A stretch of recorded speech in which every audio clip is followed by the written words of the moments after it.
সামাজিক যোগাযোগ মাধ্যমে কয়েকজন নারী ও তৃতীয় লিঙ্গের সদস্যদের মারধরের একটি ভিডিও ভাইরাল হয়েছে।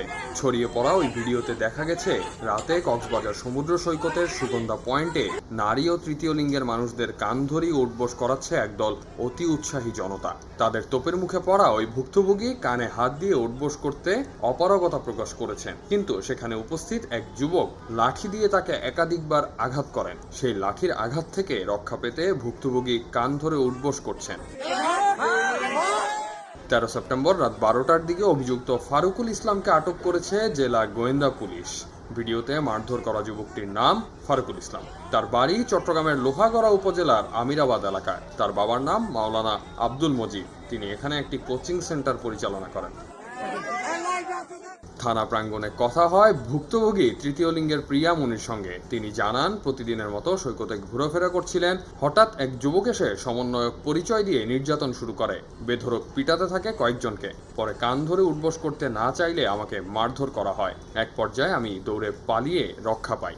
এই ভিডিওতে মোবাইল ফেরত চাওয়া তৃতীয় লিঙ্গের আরোহী ইসলাম। তার বাড়ি ঢাকার বিমানবন্দর এলাকার হাজি ক্যাম্পে। তিনি দাবি করেন তিনি এবং তার সহকর্মী সহ কক্সবাজার বেড়াতে এসেছেন।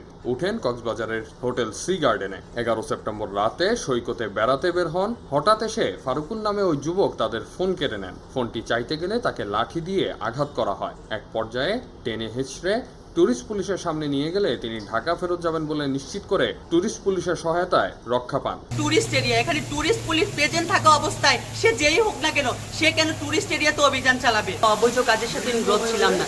ইভেন উনি আমাকে এখানে ক্যাপশন তুলেছে যে আমি ছাত্রলীগের বিরামী। তো এখানে যদি আমি ছাত্রলীগের সাথে নেতৃত্ব দিয়ে থাকি, তাহলে তো তার প্রমাণ করা উচিত যে কোনো ছাত্র আন্দোলনে আমার কোনো ভিডিও ফুটেজ বা কোনো ছবি বা কোনো ছাত্রলীগের নেতার সাথে আমার কোনো ছবি, সেটা দিয়ে তো প্রুফ করা উচিত।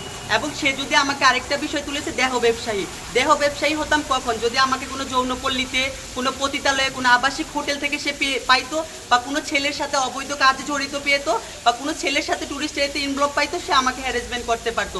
আমি একা আমার ফ্রেন্ড দাঁড়িয়ে আড্ডা দিচ্ছিলাম বিচে। তিনি আরো জানান, টুরিস্ট পুলিশের সামনে মারধর করা হলেও তারা কোনো ব্যবস্থা নেননি। কক্সবাজার সদর মডেল থানায় লিখিত অভিযোগ দেওয়া হয়েছে। এটি মামলা রুজু করা হবে বলে পুলিশ আশ্বস্ত করেছে।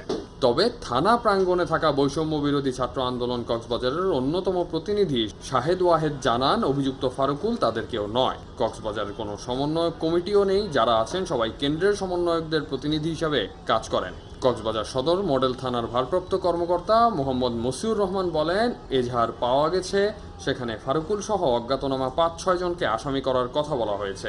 ঊর্ধ্বতন কর্তৃপক্ষের সঙ্গে আলোচনা করে এটি মামলা হিসেবে রুজু করা হবে। আপাতত ফারুকুল পুলিশের কাছে আটক রয়েছে। অন্য কেউ জড়িত থাকলে যাচাই বাছাই করে ব্যবস্থা নেওয়া হবে। এলো মুক্ত চিন্তার স্বাধীন দৈনিক খবরের কাগজ।